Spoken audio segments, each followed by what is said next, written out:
All welcome to yesterday voice over. இப்போ அந்த lady சோஹி வந்து நம்ம குதோக்கி பார்த்துட்டாங்க. ஐ மீன் லேடி ஓக்டாங்க குதோக்கின்னு சொல்லி கன்ஃபார்ம் பண்ணுறாங்க. பட் ஆனால் லேடி ஓக்டாங் வந்து ரொம்ப காமன் கம்போஸ்டாக லைக் யாரை பற்றி பேசுகிறீங்க, எனக்கு நீங்கள் யாரை பற்றி சொல்கிறீங்கன்னே புரியலையே, நான் வந்து லேடி ஓக்டாங் இங்கே வந்து லீகல் அட்வொகேட்டாக இருக்கேன், அப்புறம் இந்த ஃபேமிலியோட டாக்டர் இன்லானா ஓகேவா அப்படின்னு சொல்கிறப்போ அங்கே இருக்க ஸ்லேவ் கிட்ட கூட அந்த சோஹி பொண்ணு கேட்குறா, இந்த மாதிரி இவ தானே குதோக்கி, எனக்கு அவளை பார்த்தா நல்லா தெரியும், எப்படி ஏமாத்துறப்பார் அப்படின்னு சொல்கிறப்போ அந்த ஸ்லேவும் தெரியல, வாங்க போகலானமோ நீ தேவையெல்லாம் பேசாத அப்படின்னு சொல்லிட்டு அவங்கள மிரட்டுறாங்க. உடனே நம்ம ஓக்டாங் சொல்கிறாங்க, இந்த மாதிரி ஸ்லேவை மிஸ்ட்ரீட் பண்ணால் எங்கள் ஊரில் வந்து பனிஷ்மெண்ட் உண்டு, பார்த்து நடத்துக்கோங்க, அதோட மெஜிஸ்ட்ரேட்டோட ஒய்ஃப் மாதிரி இருக்கீங்க, நீங்கள் கொஞ்சம் ரெஸ்பெக்ட்ஃபுல்லாக பிஹேவ் பண்ணுங்கன்னு சொல்லும்போது மெஜிஸ்ட்ரேட்டோட ஒய்ஃப் நான் அவர் என் அப்பா சரியா அப்படின்றாரு. அது எதுவுமே தெரியாத மாதிரி அவங்க ஆக்ட் பண்ணுறாங்க ஓகேவா.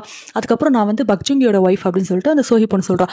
இப்போ தான் நம்ம லேடி ஓக்டாங்க்கு ஷாக் ஆகுது, ஐயோ பக்ஜுங்கியோட ஒய்ஃப் அப்படின்ற மாதிரி. அதே மாதிரி உள்ளேயும் ஃபைட் போயிட்டு இருக்கல, உள்ள நம்மளோட ஹீரோ இருக்காரு, அங்கே ஒரு ஃபைட் போயிட்டு இருக்கல மெஜிஸ்ட்ரேட் கூட. மெஜிஸ்ட்ரேட்டும் வந்து சொல்கிறாரு, நான் வந்து இந்த பக்ஜுங்கியோட ஃபாதர் இல்லாத விடுங்கடா என்னை அப்படின்னு சொன்னதும் அவர் பயந்து விட்டுட்டு போயிடுறாரு. அந்த கன்னிங்கான லேடியோட ஹஸ்பண்ட் தானே சண்டை போட்டுருந்தார், அவர் பயந்து விட்டுட்டே போயிடுறாரு. இப்படி வெளியே போகிறப்போ வந்து ஹீரோ பாப்பாரு, ஐயோ சோஹி கிட்ட நம்ம லேடி ஓக்டாங் மாட்டிட்டாங்கன்னு ஓக்டாங் கண்ணை காட்டுவாங்க போடான்ற மாதிரி, அவங்களும் வேகமாக போயிடுவாங்க. அதுக்கப்புறம் இவங்களும் கம்போஸ்டாக சரி ஓகே அந்த குதோக்கின்றது யாரும் தெரிஞ்சுக்கலாமான்னு கேட்குறப்ப அது என்னோட ஓடி போன ஸ்லேவ் தான், சீக்கிரம் நீங்கள் அவங்களை கண்டுபிடிக்கணும் நானும் சொல்லிக்கிறேன் அப்படின்னு சொல்லிட்டு இவங்க ரொம்ப கம்போஸ்டாக கிளம்பிடுறாங்க. அதுக்கப்புறம் சோஹி உள்ள போய் கத்திட்டு இருக்கா, அப்பா அவங்க தான் இருக்க இந்த ஊரில் தான் நோபல் உமன் மாதிரி வாழ்ந்துட்டு இருக்கா, அவளை பிடிச்சி கொள்ளணும் அப்படின்னு சொல்லிட்டு அவங்க மெஜிஸ்ட்ரேட்டை போய் கம்ப்ளைண்ட் பண்ணிட்டு இருக்கா. கரெக்டாக இவங்க ரெண்டு பேர் போகிறப்போ வந்து நம்ம ஹீரோ பிடிச்சி கேட்குறாரு, நீ எப்படி இவ்வளோ கம்போஸ்டாக பேசினேன் பயம் இல்லாமல் கேட்குறப்போ, இந்த மாதிரி எதாவது நடக்குமோன்னு சொல்லிட்டு நான் அடிக்கடி இமேஜின் பண்ணி பார்த்துருக்கேன், அதனால தான் எனக்கு ஈஸியாக இருந்துச்சு இந்த மாதிரி பேசுறதுக்குன்னு சொல்லும்போது அதுக்கப்புறம் அந்த இடத்துக்கு வந்து நம்ம மன்சுகா அவர் வந்துட்டு வாங்க தப்பிச்சு போயிடலாம், இங்கே தான் இருக்கலாம் சோஹி கூட, நான் இப்போ தான் கேள்விப்பட்டேன்னு எல்லாமே சொல்கிறப்போ வந்து நம்ம லேடி ஓக்டாங் அமைதியாக அவங்க பாட்டுக்கு போகிறாங்க. இவருக்கு ஒன்றுமே புரியாது, இன்னும் உங்கள் பாட்டுக்கு ரொம்ப மெடிடேட் பண்ணிட்டு இருக்கீங்களான்னு சொல்லிட்டு ரூமுக்கு போய் கத்திட்டு இருக்காரு. அப்போ வந்து நம்ம லேடி ஓக்டாங்க்கு வர விருப்பம் இல்லைன்னு சொல்லிட்டு ஸ்டோரி டெல்லர் சொல்கிறாரு. அப்போ லேடி ஓக்டாங் சொல்கிறாங்க, அவள் வந்து ஆல்ரெடி என்ன டவுட் பண்ணிட்டு இருக்கா, இதில் வேறு நான் ஓடி போயிட்டுனா கண்டிப்பாக நான் தான் வந்து குதோக்கின்னு கன்ஃபார்ம் பண்ணிடுவா, அதனால் வேண்டான்னு சொல்கிறப்போ சரி அதுவும் சரிதான்னு சொல்லிட்டு யோசிக்கிறாங்க. அப்புறம் ஓக்டாங் சொல்கிறாங்க, நீயும் மனசுக்காவும் வேணா தப்பிச்சு போயிடுங்க, பிகாஸ் நம்ம ரெண்டு பேரும் ஒன்றா பார்த்தா அவளுக்கு இன்னும் நிறைய டவுட் வரும், நீங்கள் இப்போ ரெண்டு பேரும் போயிட்டீங்கன்னா கூட, ஏன்னா அவங்களுக்கு பார்த்த பையன் தானே நம்ம ஸ்டோரி டெல்லர், போயிட்டீங்கன்னா கூட அவளுக்கு சந்தேகம் வராது சொல்கிறப்போ நம்ம ஹீரோ வந்து இதுக்கு தான் நான் ஸ்டேட் எக்ஸாம் எழுதுனா போவே மாட்டேன், நான் கூட தான் இருப்பேன்னு சொல்லிட்டு அவர் ஒரு பக்கம் அடம்பிடிக்கிறார். உடனே மனசுக்கா இங்கே கடந்து சாவுங்க, நான் அது போடுவேன் நான் போயிடுறேன் அப்படின்னும் போது ஐ மீன் நீங்கள் போங்க அப்படி சொல்லிட்டு மனசுக்காக சொல்கிறாங்க. அப்போ மனசுக்கா வந்து நான் மட்டும் போய் என்ன பண்ணுறது, இங்கே கடந்து சாகிறேன் நானும் போதுமா அப்படி சொல்லிட்டு இருக்காங்க. அதுக்கப்புறமேட்டுக்கா அவர் சொல்கிறார், அந்த மெஜிஸ்ட்ரேட் கூட எனக்கு கண்டுபிடிக்கல, இப்போ தான் ஃபேஸ் டு ஃபேஸ் பார்த்தாரு, அவருக்கு என்ன அடையாளம் தெரியல, அதே மாதிரி அவ்வளோ நம்ம அடையாளம் கண்டுபிடிக்க மாட்டோம், அதெல்லாம் கண்டுபிடிச்சிட்டோன்னு லேடி ஓக்டாங் சொல்லுமா, அவனே சின்சியராக லவ் பண்ணா அப்படி என்ன பார்த்தோன்னே கண்டுபிடிக்கிறதுக்கு அப்பெல்லாம் கிடையாது அப்படி சொல்லிட்டு இருக்கும்போது, அப்படியே உன்னை பார்த்தாலும் நீ தான் வேகமாக ஓடி வந்துடுவே, இப்போ ஓடி வந்தியா அதே மாதிரி சொல்லி கிண்டல் பண்ணி சிரிச்சிட்டு இருக்காங்க. மனசுக்கு இதுங்க ரெண்டு பைத்தியம் ஆயிடுச்சுங்களா, பைத்தியம் இந்த நேரத்தில் சிரிச்சிட்டு இருக்குதுங்கிற மாதிரி பார்த்துட்டு இருக்காரு. இங்கே ஒரு பக்கம் நம்ம லேடி ஓக்டாங்க்கு வந்து தூக்கம் வராமல் அவங்கள பார்க்கணுன்னு ஏஞ்சி உட்காந்துருக்காங்க. நம்ம ஹீரோவும் யாருன்னு கேட்குறப்போ வந்து அங்கே வந்து ஸ்லேவ்ஸாக இருக்காங்கல்ல அந்த சோஹி கிட்ட, அவங்க தான் இவங்க தப்பிக்க ஹெல்ப் பண்ணாங்களோ, ஸோ அவங்கள பார்க்க போயிருப்பாங்க நைட் நேரத்தில். அவங்க பார்த்தோன்னே சாரி லேடி உங்களை காலையில் தப்பாக எடுத்துக்கிட்டாங்க எங்களோட மிஸ்டர்ஸ் அப்படின்னு சாரி கேட்குறோமோ, ஐயோ நான் தான் குதோக்கின்னு சொல்லிட்டு இவங்க ஹக் பண்ணுவாங்க, குதோக்கினியா நான் அப்பயே நினச்சேன்னு சொல்லிட்டு அவங்களும் திரும்பி ஹக் பண்ணிட்டு பயங்கரமாக ஆள்றாங்க. அப்போ வந்து குதோக்கி கேட்குறாங்க, ஐ மீன் நம்ம லேடி ஓக்டாங் கேட்குறாங்க, உங்களுக்கு என்னாச்சு ஃபேஸ் இப்படி இருக்குது, நொண்டி நொண்டி நடக்கிறீங்க, காலுக்கு என்னாச்சுன்னு கேட்குறப்போ என்னால் தானே இதெல்லாம் அப்படின்னு சொல்லி கேட்குறாங்க, ஏன்னா அவங்க தப்பிச்சு வந்தப்போ அவங்க காட்டி கொடுக்கலன்னு சொல்லிட்டு இவ்வளோ கொடுமை பண்ணியிருக்கா போல இருக்கு, உங்களால் தான் சொன்ன உடனே பயங்கரமாக நம்ம லேடி ஓக்டாங் அழுறாங்க.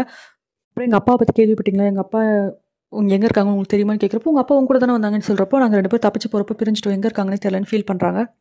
இப்போ நம்ம ஹீரோ கிளம்பிட்டு இருக்காரு. நம்ம ஹீரோன்னு சொல்கிறாங்க, இந்த மாதிரி வந்து சோஹி கண்ணில் மட்டும் மாட்டிக்காதீங்க பார்த்து போங்க என்ன அப்படி சொல்லிட்டு மெஜிஸ்ட்ரேட் ஆஃபீஸ் தான் போகிறாங்க. ஏன்னா இந்த ஊரையே வந்து அந்த மெஜிஸ்ட்ரேட் ஏமாற்றிட்டாரு ஓகேவா. அந்த ஒரு மென் கிட்ட வந்து அந்த சீட்ஸ் வாங்குறதுக்காக ஊரில் இருக்க எல்லாருமே கடன் வாங்கி அமௌண்ட் கொடுத்துருக்காங்க, அந்த தூக்கிட்டு ஓடிட்டாரு. இப்போ மொத்த ஊருமே கடனில் இருக்குது, அவங்க எல்லாருக்குமே அவங்கவுங்க பணம் வேணும். ஸோ அதனால் மெஜிஸ்ட்ரேட் போய் பேசலாம், அவரால் தானே இது நடந்துச்சுன்னு சொல்லிட்டு இன்னும் ப்ரூவ் ஆகல, அவரால் தான் நடந்துச்சு, பிகாஸ் எல்லாருக்கான டவுட் இருக்குது, இவர் தான் கூப்பிட்டு வந்தார் அந்த ஆளுன்ட்டு.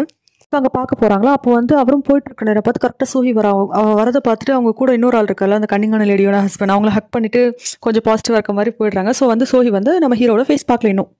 இப்போ நம்ம லேடி ஓக்டாங்ட்ட வந்து அந்த கன்னிங்கான லேடி இருந்தாங்களா மதர் சஞ்சலா, அவங்க வந்து ஹெல்ப் கேட்குறாங்க, எனக்காக நீங்கள் வந்து இந்த கேஸ் எப்படி வின் பண்ணி கொடுக்கணும்னு சொல்லிட்டு. எதனாலனா அந்த ஆளை கூப்பிட்டு வந்தது இந்த மக்கள்லாம் வந்து இன்வெஸ்ட் பண்ண சொன்னது எல்லாமே இந்த லேடி தான். இவங்க யார் சொல்லி இது இன்வெஸ்ட் பண்ண சொன்னாங்கன்னா அந்த மேஜிஸ்ட்ரேட் சொல்லி தான் ஓகேவா. ஸோ ஓகே இவங்களும் வந்து ஒரு வழி இல்லாமல் நடந்ததெல்லாம் சொல்லுங்கன்னு சொல்கிறப்போ அவங்க 1 by 1 லைன் ஆஃப் மேஜிஸ்ட்ரேட் வந்து ஒரு ஆளை கூப்பிட்டு வந்துட்டு அந்த கொரியன் இஞ்சி இருக்குல்ல அதை வந்து காட்டியிருக்காரு, இது வந்து பயங்கர ரொம்ப ஹெல்தியான ஹெர்ப், இதை வந்து வெளியே விற்றோன்னா நமக்கு நிறைய காசு கிடைக்கும், ஸோ ஊர் மக்கள் யாராவது சொல்லி இதை விற்க சொல்லுங்கன்னு சொல்லிட்டு அந்த ஆள் இன்ட்ரோ கொடுத்து கொஞ்சம் சீட்ஸ் எல்லாம் வாங்கிக்க சொல்லுங்கன்னு சொல்லியிருக்காரு. 3 மாதம் இது க்ரோ ஆகிடலாம், நம்ம பெரிய பணக்காரங்களா இல்லைன்னு சொல்லிட்டு. இவங்களும் பேராசையில் வந்து அவர் பேச்சு நம்பிக்கிட்டு ஊர் மக்கள் எல்லாரையும், ஏன்னா இவங்களை வந்து இந்த ஊர் மக்களுக்குலாம் தெரியும், ஸோ இவங்க சொல்கிறனால நம்பி வாங்குறாங்க அந்த ஆள்கிட்ட. அந்த ஆள் எல்லா பணத்தையும் சுருட்டிட்டு ஓடிட்டார். நடந்தெல்லாம் சொல்கிறாங்க. ஒரு பக்கம் நம்ம ஹீரோவும் இப்போ தான் மெஜிஸ்ட்ரேட்டை போய் பார்க்குறாரு. மெஜிஸ்ட்ரேட்டை போய் பார்த்துட்டு கேட்குறப்போ வந்து மெஜிஸ்ட்ரேட் சொல்கிறாரு, நான் நல்ல நேரத்தில் தான் அவங்கள கூப்பிட்டு வந்தேன். அவன் கெட்டவனு எனக்கு தெரியாது. அவன் ஓடி போனால் நான் என்ன பண்ண முடியும்? அவங்க யாரை நம்பி காசு போட்டாங்களோ அவங்ககிட்ட தானே கேட்க முடியும். ஸோ வந்து அந்த கன்னிங்கான லேடியை நம்பி தான் உங்கள் பீப்புள் காசு போட்டாங்க. ஸோ அவங்ககிட்ட தான் கேட்கணும். நான் எனக்கு இதுக்கும் சம்மந்தம் இல்லை அப்படின்னு சொல்கிறப்போ வந்து நம்ம ஹீரோக்கும் அந்த மெஜிஸ்ட்ரேட்டுக்கும் கிளாஷ் ஆகுது. அப்போ வந்து அவரை கெட்ட வார்த்தை போட்டு அந்த மெஜிஸ்ட்ரேட் திட்டிடுறாரு. உடனே அதை கேட்டுட்டு நீங்கள் என்ன திட்டிங்களான்னு கேட்குறப்ப, ஐயோ நான் என் வாய்க்குள்ளே தான் பேசினேன், அது ஒன்று கேட்டுருச்சா, நான் என்ன பண்ண முடியும் அப்படின்னு சொல்லி அவர் நக்கலாக பேசுகிறார். ஒன்று இவரும் வந்து வாய்க்குள்ளே இவன் ஒரு நாயா இருப்பான் போல, நம்ம ஊரை வந்து பங்கு பிரித்து அதுலேருந்து தின்னுட்டு இருக்கான் அப்படின்னு சொல்லி மோசமாக பேசிடுவார். ரெண்டு பேருக்கும் பயங்கரமாக கிளாஷ் ஆகும். அப்புறம் கூட வந்து அந்த ஆள் தான் கூட்டு போவார், அந்த கன்னிங்கான லேடியோட ஹஸ்பண்ட் இருக்கார்ல, அவர் தான் கூட்டு போவார். இப்போ வந்து ஃபாஸ்ட்டாக ஊர் முழுக்க வந்து அந்த ரூமர் ஸ்ப்ரெட் ஆக ஆரம்பிக்குது. நம்ம லேடி ஓக்டாங் வந்து குதோக்கி ஸ்லேவ்ன்றது. அதுக்கப்புறமேட்டுக்கா அந்த மதர் சான்ச்சரோட ஹெட்டும் வந்து லேடி ஓக்டாங் கூப்பிட்டு கேட்குறாங்க, இந்த மாதிரி நீங்கள் இந்த ஊருக்கு வந்து எத்தனை வருஷம் ஆகுதுன்னு சொல்கிறீன்னு சொல்லிட்டு.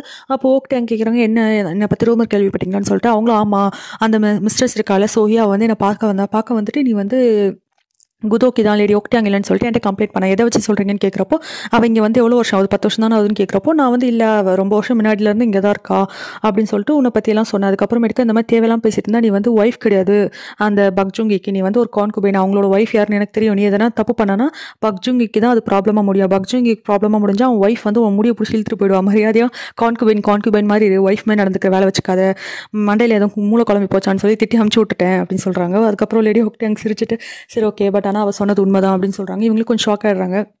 நீ ஏன் அப்படி பண்ணுன்னு கேட்குறப்போ வந்து இவங்க வந்து நடந்ததெல்லாம் சொல்கிறாங்க. அவன் வந்து அம்மாவை வந்து உயிரோடையே கொண்டுட்டான், அதுக்கப்புறம் என்னையும் இந்த மாதிரி பண்ணால், அப்போ தான் அவன் ஃபேஸில் மார்க் போட்டேன், பட் நான் வந்து என்ன பண்ணுறது எனக்கு தெரியல, அதனால தான் அப்படி சொல்லும்போது இதெல்லாம் எப்படி நடந்துச்சுன்னு கேட்குறாங்க. அப்போ வந்து இவங்க பாஸ்ட்டில் நடந்த எல்லாமே சொல்கிறாங்க. நான் வந்து இந்த இடத்துல ஒர்க் பண்ணேன், அப்போ வந்து உண்மையான லேடி ஓக்டாங் வந்தாங்க, அடுத்த நாள் வந்து கொள்ளைக்காரங்களாம் வந்து அவங்களை கொண்டுட்டாங்க, நான் கண் முழிச்சு பார்க்குறப்போ இங்கே இருந்தேன், யாருக்குமே தெரியாதான்னு கேட்குறப்போ, இல்லை எங்கள் பாட்டிக்கு தெரியும் அப்படியும், பரவாயில்ல அவங்க ஒன்று ஏற்றுக்கிட்டாங்களே அப்படின்னு சொல்லிட்டு இவங்களுக்கு பேசுகிறாங்க.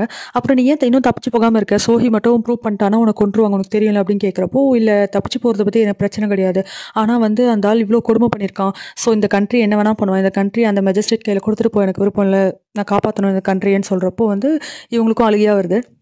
இப்போ வந்து நம்ம ஸ்டோரி டெல்லர் ஒரு பிளான் போட்டு இங்கே இருந்த ஸ்லேவ்ஸ் எல்லாம் வந்து இந்த ஸ்லேவ் ஹண்டர்ஸ் மாதிரி வேஷம் போட்டு நம்ம லேடி சோஹி வீட்டுக்கு அனுப்பிச்சி விடுறாங்க இந்த ப்ராப்ளம்னு தப்பிக்க. சோஹி வீட்டுக்கு போயிட்டு அவங்க வந்து சொல்கிறாங்க, நாங்கள் வந்து லேடி ஓக்டாங் அங்கே பிடிச்சிட்டோம், பக்ஜுங்கி தான் அவங்ககிட்ட சொல்லி அனுப்பிச்சினார், பிகாஸ் அவங்க ஹஸ்பண்ட் வந்து பக்கத்து ஒரு ஹன்யாங்கில் தான் இருக்காங்க, இவங்க வந்து இவங்க அப்பா ஒரு இதுன்றனால கொஞ்ச நாள் வந்துட்டு போயிருக்காங்க, இங்கே ஸ்டே பண்ணிட்டாங்க. ஸோ பக்ஜுங்கி சொல்லி அனுப்பிச்சாரு உங்களை கூப்பிட்டு வர சொல்லி. எப்படி அவளை கண்டுபிடிச்சிங்க, எங்கே இருந்தான்னு கேட்குறப்போ, அவள் வந்து ஒரு இன்னில் வேலை பார்த்துட்டு இருந்தா, அந்த இன்னோட ஓனரே கல்யாணம் பண்ணி இப்போ குழந்தைன்னு சந்தோஷமாக இருக்கா, எப்படி அவளை நாங்கள் வேகமாக பிடிச்சிட்டு வந்துட்டோம், உங்களை கூப்பிட்டு வர சொன்னார்னு சொல்லி நடிக்கிறாங்க. இவங்களும் நம்பிட்டு நாளைக்கு காலையில் நம்ம ஹன்யாங் போகிறோம்னு சொல்லிட்டு கிளம்பிட்டு இருக்காங்க. இப்போ இந்த பக்ஜுங்கி என்ன பண்ணுறாருனா, அந்த கொரியன் ஜிஞ்சர் இருக்குல்ல, அது எல்லாமே வந்து அவர் தான் வந்து திருட்டுத்தனமாக ஒரு வீட்டில் வந்து பதுக்கி வச்சிருக்காரு, எல்லாத்தையும் வாங்கி இவங்களோட மணியெல்லாம் வாங்கி, இவங்க எல்லாருமே டீம் தான் போல, மெஜிஸ்ட்ரேட் அதுக்கப்புறம் பக்ஜுங்கி எல்லாம் ஓகேவா. அதே மாதிரி பேரலாக வந்து அவங்க ஊரில் எல்லா ஊர்லேயும் ஹன்யாங், அதுக்கப்புறம் நம்ம லேடி ஓக்டாங்கோட ஊரில் எல்லா ஊர்லேயுமே வந்து ஏதோ ஒரு நோய் பரவிட்டு இருக்கு, குவாரண்டைன் பண்ணும் பீப்புளெலாம் பேசிகிட்டு இருக்காங்க, உடம்பு முழுக்க ரேஷஸாக வருது. இப்போ தான் காட்டுறாங்க நமக்கு வந்து அந்த மவுண்டெயினில் கோல்டு டிக் பண்ண கேஸில் மாட்டினாங்கல்ல நம்ம மதர் சான்ச்சரி ஹெட்டோட ஹஸ்பண்ட் ஒருத்தர், அவர் வந்து ஹன்யாங்கில் தான் இருக்காரு, அவருக்கும் அந்த நோய் வந்திருக்கு, அவங்க பையன் வந்து இப்போ ஸ்பெஷல் இன்ஸ்பெக்டராக இருக்காரு. ஸோ ஒரு துணி போட்டு தான் அவங்க கூட பேசுகிறாங்க. அவர் ரொம்ப ஃபீல் பண்ணுறாரு, அன்றைக்கி அந்த மவுண்டைன் கேஸ்லேயே வந்து அந்த பக்ஜுங்கியை மாட்டி விட்டுருக்கணும், இவ்வளோ தூரம் வந்திருக்க மாட்டேன்னு சொல்லி ஃபீல் பண்ணுறாரு. இப்போ தான் நமக்கு இவரை காட்டுறாங்க ஓகேவா. இப்போ பக்ஜுங்கி வீட்டுக்கு வந்து நம்ம சோஹி வரா, ஓடி வந்துட்டு ஐயோ குதோக்கேங்கன்னு கேட்குறப்போ அவரே டென்ஷனில் இருக்காரு, பிகாஸ் ரைடு வராங்க அவங்க வீட்டுக்குன்னு சொல்லி இன்ஃபர்மேஷன் வந்திருக்கும். யார் ரைடு வராங்கன்னு கேட்குறப்போ வந்து லேடி ஓக்டாங் வந்து அவங்க ஊரில் வந்து அந்த ஜிஞ்சர் அந்த கேஸில் எவரோ சம்மந்தப்பட்டிருக்காரு, அவங்க வீட்டில் ரைட் பண்ணுங்கன்னு சொல்லி கேஸ் கொடுத்துருப்பாங்க போல். இதை வந்து நம்ம பிரதரின்லா ஹன்யாங்கில் தானே இருக்காரு, அவர் அந்த கேஸை வந்து அப்ளை பண்ணி ரைடு வரைக்கும் வந்திருக்கும் போல இருக்குது. ஸோ இதை கேட்டு செம கடுப்பாக இருக்கார் அவர். இவ பாடு ஓடி வந்து குதோக்கேங்கன்னு கேட்குறப்போ அவர் கடுப்பாயிடுறாரு, உள்ளே போயிட்டு அவங்ககிட்ட போய் கத்திட்டு இருக்காரு, மேரேஜ் கிஃப்ட்டை கேட்டால் நீங்கள் இந்த கூட பண்ண மாட்டீங்களான்னு சொல்லிட்டு சோஹி கத்திட்டு இருக்கும்போது அவள் கழுத்தை பிடிச்சி நடிச்சிட்டு உனக்கு எவ்வளோ தைரியம் தான் என்கிட்ட இப்படி கத்திட்டு இருப்பேன், இந்த மாதிரி பண்ணுற வேலை வச்சுக்காதுன்னு சொல்லிட்டு மிரட்டிட்டு போயிடுறாரு. அப்புறம் பார்த்தா அந்த கன்னிங்கான லேடியோட ஹஸ்பண்ட் வந்து இப்போ கடன் பெற்றிருக்காரு ஊர் மக்கள் எல்லாருக்கும். ஸோ எல்லாரும் வந்து அவங்க நஷ்டேடு வாங்கிட்டு போகிறாங்க. அவர் ஒரு சொத்தெல்லாம் விற்று தான் எல்லாருக்கும் நஷ்டேடு கொடுக்குறாரு, எல்லாம் ஜெயிலுக்கு போயிடணும் ஓகேவா. அதனால் கொடுத்துருக்கும் அவர்கிட்ட ஒன்றுமே இருக்காது. அப்போ வந்து லேடி ஓக்டாங் கொஞ்சம் ஹெல்ப் பண்ணாங்க, அவங்ககிட்ட இருக்க பொருள்லாம் கொடுத்து அனுப்பிச்சு. அப்புறம் நம்ம ஸ்டோரி டெல்லர் அதுக்கப்புறமேட்டுக்கு அந்த கன்னிங்கான லேடியோட ஹஸ்பண்ட்லாம் சேர்ந்து ஒரு பிளான் போடுறாங்க. இந்த மாதிரி வந்து அந்த ஹேசூன் அந்த ஓடி போனால பணத்தெல்லாம் தூக்கிட்டு அவனை பிடிக்க ஒரு ட்ராப் செட் பண்ணலாம், அவன் பணம்னா எங்கனாலும் வருவான் இல்லை, ஸோ ஒரு சூதாட்ட மாதிரி செட் பண்ணலாம், நிறைய பணம் கிடைக்கும், வின் பண்ணுறவங்களுக்கு இவ்வளோ கோடி கிடைக்கும்னு சொல்லிட்டு அவன் கண்டிப்பாக அங்கே வருவான்னு சொல்லிட்டு ஒரு கேம்பிளிங் மாதிரி ப்ளே பண்ணுறதுக்காக ஒரு ஏரியா செட்டப் பண்ணுறாங்க. ஊரில் இருக்க எல்லாருமே இன்வெஸ்ட் பண்ணுறாங்க. இதில் இன்வெஸ்ட் பண்ணிட்டு கேம் ப்ளே பண்ணால் யார் வின்னா அவங்களுக்கு எல்லா பணமுன்ற மாதிரி சம்திங் ஏதோ ஒரு கேம் போல். ஸோ அதில் எல்லாரும் விளையாடிட்டு இருக்காங்க. ஒரு சீட்டாட்ட மாதிரி இருக்குது, ஏதோ நம்பர்ஸ் வரணும், அதில் மொத்த பணமாக அவங்களுக்கு தான்ற மாதிரி. அப்போ எல்லாரும் விளையாடிட்டு இருக்கும்போது வந்து பார்த்தா அந்த கன்னிங்கான லேடியோட ஹஸ்பண்ட் இருக்காரு, அவரும் ப்ளே பண்ணுவார், அவர் இதில் வின் பண்ணிடுவார். அப்போ ஆப்போசிட்டில் ஒரு பிளேயர் இருப்பான், அவன் வந்து ஐயோ இன்னைக்கு எனக்கு பேட் லக் போலே, இந்த ஹேசூனுக்கு ஒன்றுமே கிடைக்கல அப்படி சொல்கிறாரு. பார்த்தா ஹேசூன் தான் அவன் பேர், அந்த திருடிட்டு ஓடனால அவன் பேர். ஐயோ இவன் தான் போலேன்னு சொல்லிட்டு கண்டுபிடிச்சி அவனை கெட்டி இழுத்துட்டு போயிடுவாங்க. இப்போ இங்கே கூப்பிட்டு வந்து காமிச்சா இந்த ஹேசோனை வந்து பார்த்த ஒரே ஆள் வந்து யாருன்னா அந்த கன்னிங்கான லேடி இருக்காங்க. அவங்க தான் பார்த்து இதெல்லாம் பேசினது. அவங்களுக்கு மட்டும் தான் அவன் யாருன்னு தெரியும். ஆனால் அவங்க வந்து ஒரு பிக்சர் ட்ரா பண்ணி கொடுத்துருப்பாங்க. பட் அதையும் நோட் பண்ணாமல் இவனை பிடிச்சிட்டு வந்துட்டாங்க. ஹேசோன்னு பேர் வச்சிருக்கான்னு சொல்லிட்டு அவங்க வந்து இவனை பார்த்தோன்னு இவன் கிடையாது, எத்தனை தடவை அடையாளம் சொன்னீங்க, இவன் ஏன் தப்பாக பிடிச்சிட்டு வந்திருக்கீங்க, நம்ம திரும்ப ஏமாற்றிட்டோம், நம்ம காசெல்லாம் கொடுத்து பிகாஸ் இதுக்கு நிறைய செலவாக இருக்கும், எல்லாம் ஏமாத்திட்டோம்னு சொல்லிட்டு அவங்க பயங்கரமாக மயக்கம் போட்டு விழுற மாதிரியே பண்ணுறாங்க. அப்போ அந்த இடத்துல பயங்கர கேட்டிக்காக இருக்குது.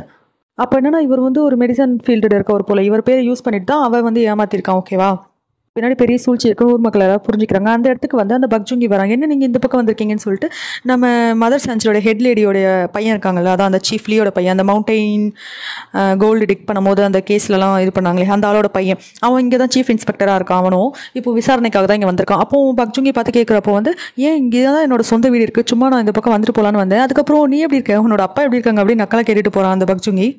அப்போ லேடி ஓக்டாங்க பார்த்துட்டு யோசிக்கிறான்.